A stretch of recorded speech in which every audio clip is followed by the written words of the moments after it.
नमस्कार प्रिय विद्यार्थियों, प्रिय साथियों, देखिएगा जिस प्रकार से आप सभी को पता है कि कल यूपीएससी का प्रीलिम्स एग्जाम का रिजल्ट जारी कर दिया गया है 2022 का। काफी सारे विद्यार्थियों को ये भ्रम था कि शायद 2022 का जो प्रीलिम्स का एग्जाम होगा वो काफी सारे विद्यार्थी क्वालिफाई कर पाएंगे, और काफी सारे लोगों को ये भी पता था कि जिस प्रकार से सामान्य जीएस का जो फर्स्ट पेपर आया था उस प्रकार से अगर सीसेट भी काफी सारे लोगों का जो है थोड़ा सा गड़बड़ा गया, यानी कि अगर सीसेट लगभग ठीक होता तो काफी सारे बच्चे जो है क्वालिफाई कर पाते, लेकिन सीसेट की वजह से काफी सारे विद्यार्थी जो है रह गए हैं। चलिए आज की क्लास में हम बात करते हैं 2023 में जो विद्यार्थी एग्जाम देना चाहते हैं, यानी कि जिस प्रकार से आप सभी को पता है कि काफी समय पहले ही आयोग के द्वारा नोटिफिकेशन डाल दिया गया है कि आपका 28 मई 2023 को एग्जाम होने वाला है। अब प्रीलिम्स एग्जाम का इंतजार जो था वो खत्म हो चुका है। काफी सारे विद्यार्थियों को डाउट था कि शायद हम मेंस में बैठ सकते हैं, इसलिए काफी सारे विद्यार्थी रणनीति बना रखे थे मेंस की। लेकिन अब उन विद्यार्थियों के लिए भी जो धर्म यानी कि उनका जो एक तरीके से भ्रम था वो टूट चुका है। अब हम बात करते हैं 2023 की, यानी कि जो हो चुका है या जो जा चुका है उसको आप भूलने की कोशिश करें।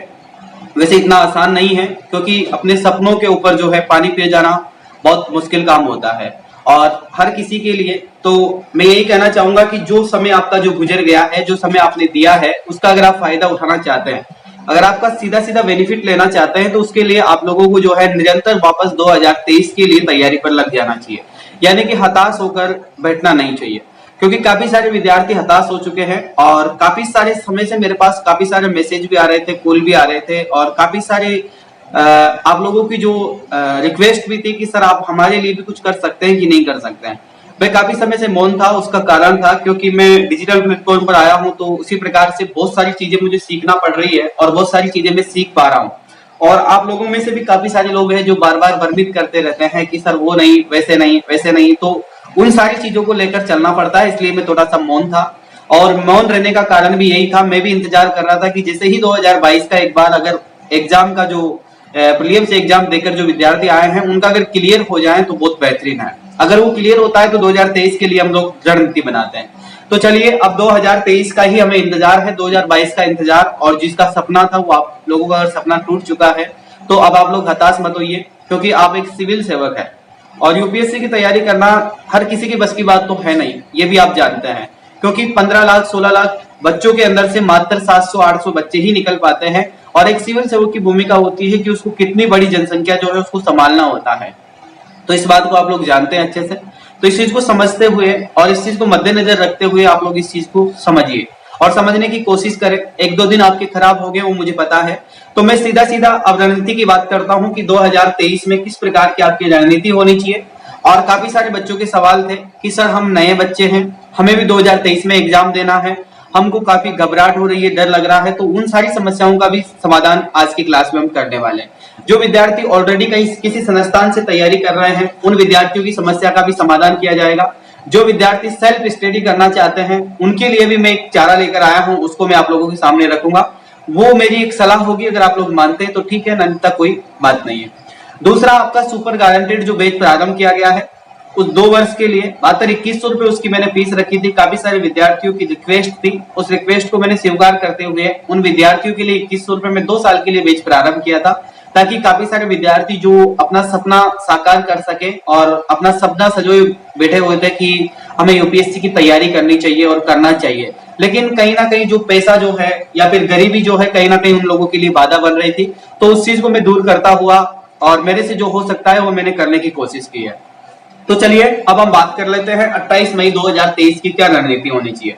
जिस प्रकार से आप सभी को पता है कि मैं यहाँ पर जो टाइम टेबल आपको बताऊंगा वो मैं 1 जुलाई लेकर चलूंगा, यानी कि हम बात करेंगे 1 जुलाई से, यानी कि अभी भी आपके पास में 5-7 दिन है। तो आप लोग बात करिए 1 जुलाई 2022 की, यानी कि 1 जुलाई तक आप लोग जो है जो भी आपका समय है या फिर सिलेबस है या फिर जो भी आपकी गलतियां हुई है उनको आप सुधार सकते हैं।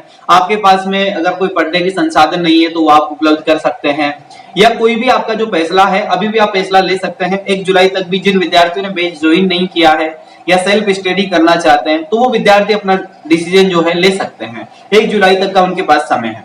अब देखिए हम बात करते हैं 28 मई 2023 की, यानी कि हमारा मेन टारगेट होगा 2023 में हमें प्रीलिम्स एग्जाम क्वालिफाई करना है और मेंस में भी अगर हम बैठते हैं सबसे पहला मकसद यह है कि अगर हम प्रीलिम्स एग्जाम क्वालिफाई कर पाते हैं, उसके बाद में मेंस में बैठते हैं, तो मेंस में बैठने के लिए आपको ज्यादा घबराने की जरूरत नहीं है, क्योंकि मैं प्रीलिम्स का सिलेबस और मेंस का सिलेबस दोनों की रणनीति के हिसाब से मेंशन करके चलूंगा, ताकि आप लोगों को आसानी होगी। अगर आप प्रीलिम्स एग्जाम क्वालिफाई कर पाते हैं, उसके बाद आपको मेंस में ज्यादा दिक्कत नहीं होगी, क्योंकि कुछ गुने चुने जो सब्जेक्ट है वही आपको पढ़ना पड़ेगा। उसके लिए मैं आपको समय बता दूंगा सारी चीजें, क्योंकि पहले ही नोटिफिकेशन आ चुका है, तो मैं सारी रणनीति बनाकर लाया हूँ। टाइम टेबल के अनुसार मैं आप लोगों के साथ में आया हूँ, कौन कौन सा सब्जेक्ट कब पढ़ना है वो सारी चीजें मैं आपके साथ शेयर करने वाला हूँ आज।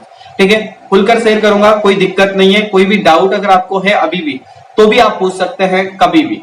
ठीक है, चलिए, तो आपके पास में 28 मई 2023 को अगर अपन लेकर चलते हैं, तो कुल मिलाकर अपने पास में है यानी कि 270-71 दिन हमारे पास में बचे हुए हैं।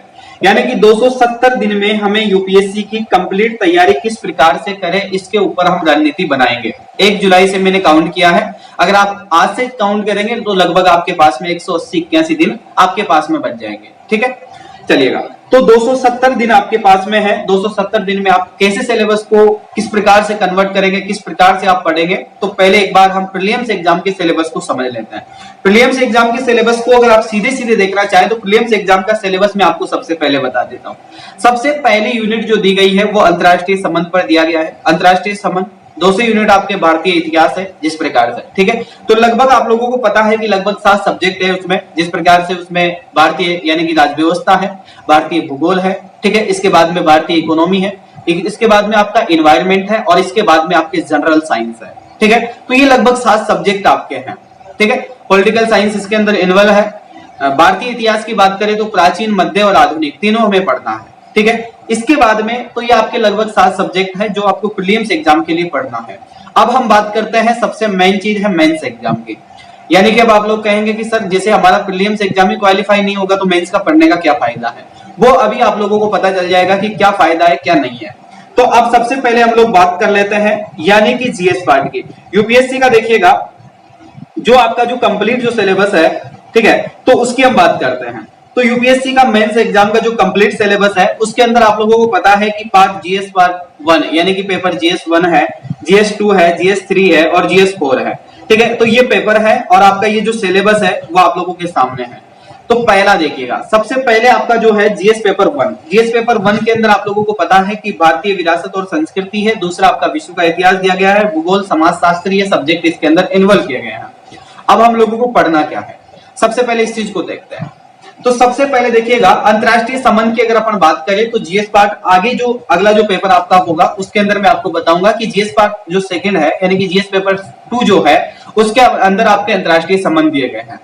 ठीक है, तो सबसे पहले एक बार हम पेपरों को समझते हैं कि आपके पेपर किस प्रकार से रहेंगे, पेपर कौन कौन से आपके होने वाले हैं, तो उन पर एक बार बात कर लेते हैं। ठीक है, चलिएगा, वैसे आप लोग सभी जानते हैं क्योंकि अगर आपने यूपीएससी की तैयारी करने की ठानी है तो सबसे पहले आप लोगों ने सिलेबस ही देखा होगा। चलिएगा, तो सबसे पहले हम लोग देख लेते हैं, पहला पेपर होता है आपका प्रीलिम्स का पेपर। ठीक है, तो यूपीएससी का पहला पेपर आपका होता है जिस प्रकार से प्रीलिम्स पेपर। प्रीलिम्स पेपर आपका होता है जो आपके 2 मोड पर होता है। फर्स्ट पेपर होता है जो आपके जीएस पर आधारित होता है, सेकंड पेपर आपका होता है जो कि आपके सीटेट पर आधारित होता है यानी कि सीसेट जिसको आप लोग बोलते हैं।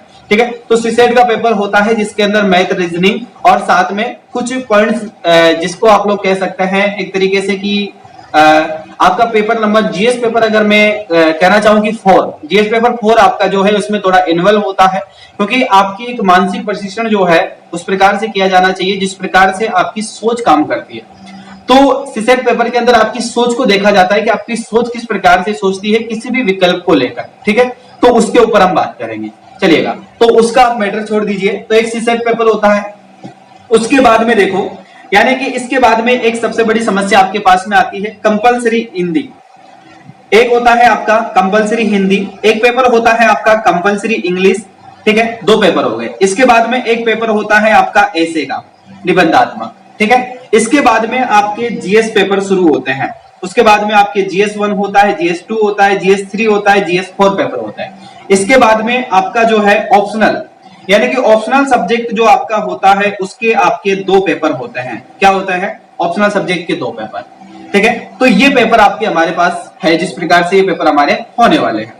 यूपीएससी प्रीलिम्स एग्जाम का सिलेबस आप सभी को पता है। सीसेट का सिलेबस आप सभी को पता है। सीसेट की अगर मैं बात करूं तो इसके लिए आप सीधे सीधे जो है 1.5 महीना, यानी कि लगभग आप 1 महीना और 20 दिन भी अगर आप काउंट करके चलते हैं, या फिर 15 दिन भी अगर आप काउंट करके चलते हैं, तो इसमें भी आप सीसेट क्वालिफाई कर लोगे आराम से। यानी कि 2022 में आपको सीसेट तो पढ़ना ही नहीं है, सीधी सीधी बात यह है। ठीक है, आप लोग समझ पाए होंगे। सीसेट आपको 2022 में नहीं पढ़ना है, यानी कि 23 में प्रवेश करते ही हमें सीसेट पढ़ लेना है। उससे पहले हम लोगों को पढ़ना क्या है, तो उससे पहले हम लोगों को पढ़ना है जिस प्रकार से अंतरराष्ट्रीय संबंधों की बात बाद में करूंगा मैं, क्योंकि जीएस पेपर सेकंड के अंदर हमें वो चीजें पढ़ने वाले हैं। तो पहले हम पढ़ेंगे भारतीय इतिहास, ठीक है, भारतीय राज्य व्यवस्था, भारतीय भूगोल और इसके साथ में भारतीय इकोनॉमी। ठीक है, 4 सब्जेक्ट तो जीएस के ये हो गए। एनवायरमेंट हो गया, इसके बाद में आपका सामान्य साइंस हो गया। तो ये जो सब्जेक्ट है ये मैं आप लोगों को ऑलरेडी पढ़ा चुका हूं। जैसे ही आपकी 1 जुलाई पर क्लासे प्रारंभ होगी तो उन पर आप लोगों को अपडेट मिल जाएगा और अपडेट के साथ में आपको क्लासे मिल जाएगी। नोट्स इनके जो है कंप्लीट है आपके, जो आप लोगों को सेंड कर दिए जाएंगे। बस आप लोगों को केवल पढ़ना है, क्लास देखनी है, उसके साथ में आपके नोट्स पढ़ना है। इसके बाद में आपको केवल टेस्ट सीरीज ज्वाइन करनी है, टेस्ट आपको देना है पर डे। इसके अलावा आपको और कुछ भी करने की जरूरत नहीं है। आपका प्रीलिम्स एग्जाम आसानी से क्वालिफाई हो जाएगा, कोई दिक्कत नहीं है उसके अंदर। सीटेट पेपर की अगर हम बात करें तो 2023 के जनवरी से हम शुरुआत करेंगे। उससे पहले हम लोग क्या क्या पढ़ने वाले हैं इसके बारे में बात कर लेते हैं। इससे पहले देखिएगा, यानी कि जैसे आपका प्रीलिम, अब देखिएगा यहाँ पर एक कंडीशन हमारे पास में ये होती है कि जैसे मान लो हम प्रीलिम से एग्जाम क्वालिफाई कर लेता है, तो फिर हमारे पास में इतने सारे सब्जेक्ट बचे हुए हैं और हमें समय मिलता है मात्र 3 महीने का। तो 3 महीने में हम इतना सिलेबस, जो पहाड़ जितना सिलेबस है, उसको हम क्लियर नहीं कर पाएंगे। तो उस चीज के लिए हम पहले ही रणनीति बनाकर चलते हैं। यानी कि देखिए, जैसे ही हमारा प्रीलिम्स एग्जाम लगेगा उसके बाद में हमारे पास समय मिलता है लगभग 3 महीने का। 3 महीने के समय के अंदर हम लोग क्या करेंगे, कंपलसरी हिंदी और कंपलसरी इंग्लिश, यानी कि 20-20 दिन अगर आप इनको देंगे तो कंप्लीट कर लेंगे, क्लियर कर लेंगे। ऐसे को अगर आप कंप्लीट रूप से इसमें प्रैक्टिस करना होता है, लगभग अगर आप इसको 15 से 20 दिन भी देते हैं तो भी आप ऐसे को कंप्लीट कर लेंगे, क्योंकि गिने चुने कुछ टॉपिक है और गिने चुने कुछ लोगों के ऊपर आपको स्टडी करनी है। वो स्टडी आप लोग ऑलरेडी कर चुके होंगे, क्योंकि जीएस पेपर में मैं आपको पहले ही बता दूंगा क्या क्या चीजें आपको पढ़नी है। ठीक है, तो उनके ऊपर व्यक्तित्व पर हम अध्ययन करेंगे तो ऑलरेडी उन चीजों पर हम पढ़ चुके होंगे। तो ऐसे पेपर उसी पर आधारित होता है, केवल आपको लिखने की कला और उसको समझना है कि किस प्रकार से आपको आंसर देना है, किस प्रकार से आपको लिखना है, किस प्रकार से किसी व्यक्तिगत परीक्षण करना होता है और किस प्रकार से किस व्यक्ति की अच्छाइयां और बुराइयों को किस प्रकार से जायज किया जाता है, जाहिर किया जाता है, वो चीजें आपको देखनी है ना। और वही चीजें आपको समझानी है, बाकी सारी चीजें आप पहले ऑलरेडी जान चुके होंगे। क्योंकि अगर आप जीएस पार्ट 3 और जीएस पार्ट 4 अगर आप पढ़ेंगे, यानी कि जीएस पेपर 4 और जीएस पेपर 3 अगर आप पढ़ेंगे अच्छे से, तो उनमें आपको कंप्लीट हो जाएगा। चलो अब हम बात करते हैं। तो पहले देखिएगा, यानी कि हमें 2022 में क्या करना चाहिए। 2022 के अंदर हमें कंप्लीट रूप से जीएस 1 कंप्लीट कर लेना चाहिए, कंप्लीट रूप से जीएस 2 कंप्लीट कर लेना चाहिए और जीएस 3 भी हमें लगभग कंप्लीट कर लेना चाहिए। जीएस 4 जो है हम मात्र छोड़ देंगे प्रीलिम्स एग्जाम के बाद। ठीक है, यानी कि जीएस 4 में भी अगर हम अध्ययन कर पाए तो कर लेंगे, नहीं तो अगर नहीं कर पाए तो हम इसको छोड़ देते हैं, प्रीलिम्स एग्जाम के बाद में हम इसको कर लेंगे। इसी के साथ में सबसे बड़ी एक समस्या और है, और वो समस्या है ऑप्शनल को लेकर। अगर जिस विद्यार्थी ने अभी ऑप्शनल डिसाइड नहीं किया है, तो सबसे पहले ये जो 5-7 दिन का समय आपके पास बचा है, रिसर्च कर लो, आपके सीनियर्स कोई है उनसे अगर आप पूछ लो, अगर आपको कोई मेरे द्वारा कोई सलाह अगर आपको लेनी है तो आप मेरे से पूछ सकते हैं, या फिर भी और भी कहीं विशेषज्ञ लोग हैं, या कोई भी आप यूट्यूब पर सर्च कर सकते हैं, गूगल पर देख सकते हैं, और भी कई सारे प्लेटफॉर्म है जहां पर आप कई टीचरों से आप बात कर सकते हैं, कॉल कर सकते हैं, मैसेज करके पूछ सकते हैं। तो ऑप्शनल को लेकर आपको जितने भी डाउट्स है वो आप क्लियर कर लें। ठीक है, क्योंकि ऑप्शनल सब्जेक्ट आपको पहले ही डिसाइड करना है और ऑप्शनल को आप लोगों को जो है जुलाई से ही शुरू कर देना है। मेरा कहने का मतलब यह है कि अगर आप जुलाई से अगर मान लो ऑप्शनल को अगर आप कभी 1 घंटा देते हैं, कभी 2 घंटे दे पाते हैं, कभी 3 घंटे आप निकाल पाते हैं, तो ही आपका ऑप्शनल जो है 2022 तक कंप्लीट हो जाएगा और वो आपके प्रीलिम्स एग्जाम के लिए इतना यूजफुली रहेगा कि आप सोच भी नहीं सकते। ठीक है, तो ये भी आप चीज पहले लेकर डिसाइड करें और पहले इस चीज को सोचकर चलेगा। अब हम देख लेते हैं सिलेबस को। तो ये तो हो गया आपका सिलेबस का पैटर्न कि इस प्रकार से ये पेपर रहने वाले हैं। तो हमें अब पढ़ना क्या है। अब हम सबसे पहले शुरुआत क्या करेंगे। अब काफी सारे विद्यार्थी सोच रहे होंगे कि हमने तो बैच ज्वाइन कर लिया है और सर कह रहे हैं कि हम प्रीलिम्स का सिलेबस ऑलरेडी पढ़ा चुके हैं, तो हमारा क्या होगा। तो उस चीज की आप लोगों को दिक्कत नहीं है, क्योंकि वो मेरे ऊपर आप छोड़ दीजिए, मैं उसको कंप्लीट करवाऊंगा। देखो, जिसे मैंने आपको बताया कि प्रीलिम्स एग्जाम के लिए मैं आपको पढ़ाऊंगा, प्रीलिम्स एग्जाम क्लियर करवाना और क्वालिफाई करवाना गारंटी मेरी है। वो आप मेरे ऊपर छोड़ दीजिए। मैं जैसा कहूंगा आप लोग मेरे गाइड से अनुसार अगर आप चलते हैं और मेरे साथ अगर मिलकर चल रहे हैं तो आपकी वो हेडेक नहीं है, वो सारी समस्या मेरी है। कैसे क्वालिफाई करना है, किस प्रकार से रणनीति बनानी है, किस प्रकार से उस पर काम करना है, वो मेरी जिम्मेदारी है। आप लोगों को मात्र क्या करना है, जिस प्रकार से मैं कहूं कि इन चीजों को आपको पढ़ना है वो टारगेट आप पूरा करेंगे।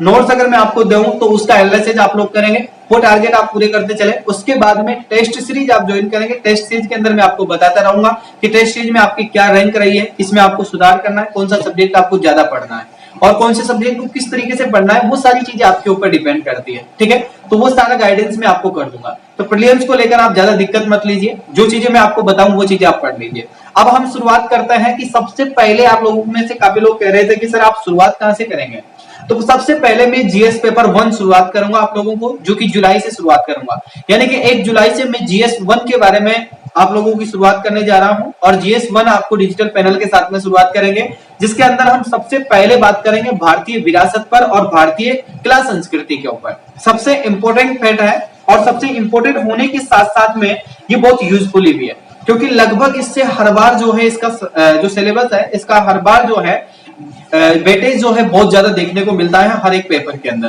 प्रीलिम्स हो चाहे मेंस हो, दोनों के अंदर अच्छा वेटेज होता है और अच्छे अंक भी प्राप्त कर सकते हैं आप इससे। तो इसको हम सबसे पहले पढ़ेंगे, ठीक है, चलिएगा। तो इसके बाद में हम पढ़ेंगे विश्व के इतिहास भी इसके अंदर दिया गया है। तो विश्व का इतिहास, भारत का इतिहास आप ऑलरेडी आप लोग पढ़ चुके होंगे और जिन लोगों ने नहीं पढ़ा है उन लोगों को मैं बता दूंगा और उन लोगों को मैं कंप्लीट क्लासेस दे दूंगा कि आप लोग पहले भारत का इतिहास पढ़ें, ठीक है, जिसके अंदर प्राचीन, मध्य और आधुनिक पढ़े। उसके बाद में हम विश्व का इतिहास पढ़ेंगे। भूगोल आपकी ऑलरेडी मैंने आपको पढ़ा चुका हूं, भूगोल में आप लोगों को कंप्लीट करवा दिया हूं और इसके अंदर आपका विश्व का भूगोल बचा हुआ है। विश्व का भूगोल जो है हम लोग अध्ययन करेंगे, ठीक है। विश्व का भूगोल में आप लोगों को कंप्लीट अध्ययन करूंगा। जैसे ही आपकी भारतीय विरासत संस्कृति कंप्लीट होती है, इसके बाद में विश्व का इतिहास हम पढ़ेंगे, इसके बाद में विश्व का भूगोल हम पढ़ेंगे, इसके बाद में सोशियोलॉजी यानी कि समाज शास्त्र हम लोग आपके साथ में पढ़ेंगे, ठीक है। तो ये चारों सब्जेक्ट हम मिलकर पढ़ने वाले हैं, ठीक है, कंप्लीट है और बाकी सब्जेक्ट यहाँ पर कंप्लीट है। चलिए, ये आपका जीएस पार्ट 1 हो गया। जीएस पार्ट 1 की कहानी खत्म होती है। इसके बाद में हम बात करते हैं जीएस पार्ट 2 की। अब जीएस पार्ट 2 की अगर बात करें तो जीएस पार्ट 2 के अंदर क्या होता है, वही 250 नंबरों का ये होता है आपका पेपर, ठीक है। और सिलेबस का विश्लेषण मैंने ऑलरेडी कर दिया है। ऑलरेडी मैंने 2 क्लासेस दे दी है जिसके अंदर सिलेबस कंप्लीट समझा दिया मैंने। अगर आप किसी ने नहीं देखा है तो आप देख लीजिए जाकर, और डिस्क्रिप्शन में जो मैं आपको लिंक दे दूंगा उस लिंक के माध्यम से भी आप जाकर देख लेना, ठीक है। चलो, अब हम बात करते हैं जीएस पेपर 2 की। जीएस पेपर 2 के अंदर क्या है, जीएस पेपर 2 के अंदर है शासन व्यवस्था, शासन प्रणाली। यानी कि कुल मिलाकर हम बात करें तो पॉलिटिकल साइंस है। यहाँ पर प्रीलिम्स एग्जाम से एक सवाल सीधा सीधा एक टॉपिक जो है यहाँ पर मिलता है, अंतरराष्ट्रीय संबंध। अंतरराष्ट्रीय संबंधों का हमें अध्ययन करना है। सामाजिक न्याय यानी कि सोशल जस्टिस पर हमें बात करनी है। संविधान, ठीक है, संविधान के ऊपर हमें बात करनी है। शासन व्यवस्था, शासन प्रणालियों पर हमें बात करनी है। लगभग इनमें से जो है मैंने लगभग 60% सिलेबस जो है ऑलरेडी कंप्लीट कर दिया है, बाकी 40% बचा हुआ है। वो सिलेबस जैसे ही जीएस पार्ट 1 कंप्लीट होता है उसके बाद में जीएस पार्ट 2 के साथ में आप लोगों के साथ जुड़ूंगा और उसको कंप्लीट करेंगे। अंतरराष्ट्रीय संबंध हम यहाँ से मजबूत करेंगे और कुछ विद्यार्थी ऑप्शनल अगर पॉलिटिकल साइंस रखेंगे तो उनको अंतरराष्ट्रीय संबंध वहां भी पढ़ना पड़ेगा। तो मैं एक ही जगह पर आपको यानी कि ऑप्शनल में अगर आप पढ़ना चाहते हैं तो वहां पर भी आप पढ़ सकते हैं। जीएस पेपर 2 में पढ़ना चाहते हैं तो यहाँ भी अंतरराष्ट्रीय संबंध कंप्लीट करवा दूंगा, जिससे आपके प्रीलिम्स एग्जाम, मेंस और ऑप्शनल तीनों के लिए यूजफुल रहेंगे, ठीक है। चलिएगा, इसी के साथ में आपका करंट अफेयर्स भी कंप्लीट होता रहेगा यहाँ पर। चलो आगे चलते हैं। जीएस पेपर 3 की बात करता हूं मैं, ठीक है। जीएस पेपर 2 आपका कंप्लीट हो गया। अब बात करते हैं जीएस पेपर 3 की। जीएस पेपर 3 का वेटेज अगर आप लोग देखेंगे तो आप लोगों को देखने को मिलेगा कि सबसे ज्यादा एग्जाम प्रीलिम्स एग्जाम में यूजफुल है, क्योंकि अभी हाल ही का एग्जाम प्रीलिम्स का हुआ है। तो आप लोग देखे होंगे कि किस प्रकार के सवाल पूछे गए थे। यहाँ पर देखो, पहला आपका जो टॉपिक है वो सूचना प्रौद्योगिकी से संबंधित है, यानी कि विज्ञान। अगर मैं कहूं तो इसको इंग्लिश में अगर आप लोग कहें, ज्यादा अंग्रेज लोग होते हैं वो कह देते हैं साइंस टेक्नोलॉजी, ठीक है। तो साइंस टेक्नोलॉजी की अगर हम बात करें तो साइंस टेक्नोलॉजी से बहुत अच्छा वेटेज होता है प्रीलिम्स एग्जाम के अंदर, ये आप लोगों को पता ही होगा, ठीक है। तो इसका हम ऑलरेडी अध्ययन कर चुका हूं, मैंने बहुत अच्छे से आपको पढ़ा दिया है। इसके नोट्स कंप्लीट है, सारी चीजें जो नोट्स आपको कंप्लीट है वो सारी चीजें मैं जुलाई के लास्ट वीक में सबको होम डिलीवरी करवा दूंगा, घर पर पहुंचा दूंगा, बिल्कुल चिंता करने की जरूरत नहीं है, ठीक है।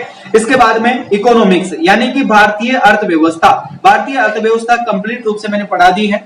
बस उसका अब आप लोगों को मास्टर क्लासेस देना और साथ में टेस्ट सीरीज जारी करना, और कुछ चीजें आपको समझ में नहीं आएगी उन चीजों को डाउट सोल्व करना ही मेरा काम रहा है। ठीक है। इसके बाद में आपकी जैव विभिन्नता, यानी कि ये आपका ऑलरेडी टॉपिक कंप्लीट है। ये वैसे ये जो टॉपिक है ये आपको 3 जगह पढ़ने को मिलेगा। साइंस में आपको पढ़ने को मिल जाएगा, भूगोल में आपको पढ़ने को मिल जाएगा, इन्वायरमेंट में आपको पढ़ने को मिल जाएगा। लेकिन मैंने इस टॉपिक को जो है इन्वायरमेंट में बहुत बेहतरीन तरीके से पढ़ाया है। ज्योग्राफी में भी मैंने आपको इसको पढ़ाया है, और साथ में जो मैं इसको अलग से यानी कि साइंस में मैंने इसको पढ़ाया है। ठीक है, तीनों जगह पर इसकी अलग अलग भूमिका है, अलग अलग हिसाब से मैंने तीनों जगहों पर इसको पढ़ाया है। इसके बाद में इन्वायरमेंट आपका ऑलरेडी कंप्लीट है, जिसमें से इस बार प्रीलिम्स एग्जाम में अच्छे सवाल देखने को मिले हैं। और काफी सारे विद्यार्थियों को ये डाउट है, और काफी सारे विद्यार्थी कह रहे हैं कि सर अगर आपके नोट्सों में से सवाल आए हैं तो आप सिलेबस का विश्लेषण करके हमें बताते क्यों नहीं है। ठीक है, अगर आप लोगों की ये इच्छा है कि मेरे सिलेबस में से या फिर मेरे नोट्सों में से कितने सवाल यूपीएससी प्रीलिम्स एग्जाम में पूछे गए हैं, वो अगर आप लोगों को विश्लेषण चाहिए तो मैं उसका विश्लेषण भी करूंगा। समय निकालकर मुझे मजबूरी में करना पड़ेगा, क्योंकि आप में से काफी सारे विद्यार्थियों के डाउट है कि आपके नोट्सों में से शायद सवाल नहीं मिलते हैं, इसलिए आप हमें बताते नहीं है। 2-3 बार एग्जाम निकल चुके हैं, आपने कभी आपके नोट्सों से कोई सवाल ही नहीं बताया है। काफी सारे लोगों को जो है डाउट होने लगे हैं, तो उनका डाउट क्लियर मैं बहुत जल्दी करने वाला हूं, क्योंकि मेरे नोट्सों से ही मैं आप लोगों को विश्लेषण करूंगा और सवाल का वेटेज बताऊंगा कि सवाल यहाँ से पूछा गया था, इसका आंसर ये था, अगर आप सही ढंग से पढ़े हुए होते तो। ठीक है, तो इस प्रकार से उन चीजों पर भी हम बात करेंगे। साइंस टेक्नोलॉजी, इसके बाद में एनवायरनमेंट आपका कंप्लीट है। आंतरिक सुरक्षा और आपदा प्रबंधन, ये टॉपिक अनकंप्लीट है हमारा, जो कि हम आप लोगों के साथ में जुड़कर स्टडी करेंगे। तो ये आपका 3 पेपर हो गए। ठीक है, जीएस पेपर 3 हो गया। इसके बाद में जीएस पेपर 4 के अंदर आप लोगों को पता है कि उसके अंदर आप लोगों को जो है इसके अंदर देखिएगा सत्यनिष्ठा, ईमानदारी से संबंधित और केस स्टडी से संबंधित पेपर आपका ये है। इसको हम एक अलग तरीके से पढ़ेंगे, जो कि जिस प्रकार से हमारा पूरा सिलेबस हो जाएगा। इसके बाद में समय अगर हमारे पास बचता है तो हम इसको 2022 में ही समाप्त कर लेंगे। ठीक है, तो अब आप लोगों को ज्यादा दिक्कत लेने की जरूरत नहीं है, क्योंकि अब मैं आपको समय बता देता हूं कि मैं कब कब कौन कौन से टॉपिक जो है आपके कौन कौन से सब्जेक्ट में क्लियर करने जा रहा हूं। ये आप लोगों का सबसे बड़ा मिथ बना हुआ था, और आप लोग काफी चिंता में थे कि क्या पता कभी हमारा सिलेबस कंप्लीट होगा कि नहीं होगा। तो देखिएगा, भारतीय विरासत और संस्कृति की जुलाई से मैं शुरुआत करने जा रहा हूं। सभी लोग ध्यान से सुन लीजिए दोबारा से।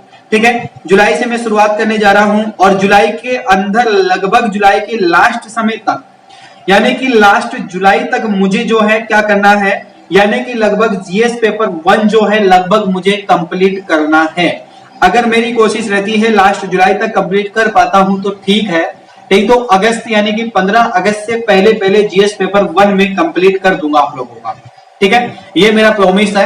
अब आप लोग लिख लीजिए, और मैं भी इसको जो है लिख लेता हूं कि मुझे जुलाई के लास्ट समय तक क्या करना है, यानी कि जुलाई के लास्ट समय तक जो है मुझे जीएस पेपर 1 कंप्लीट करना है।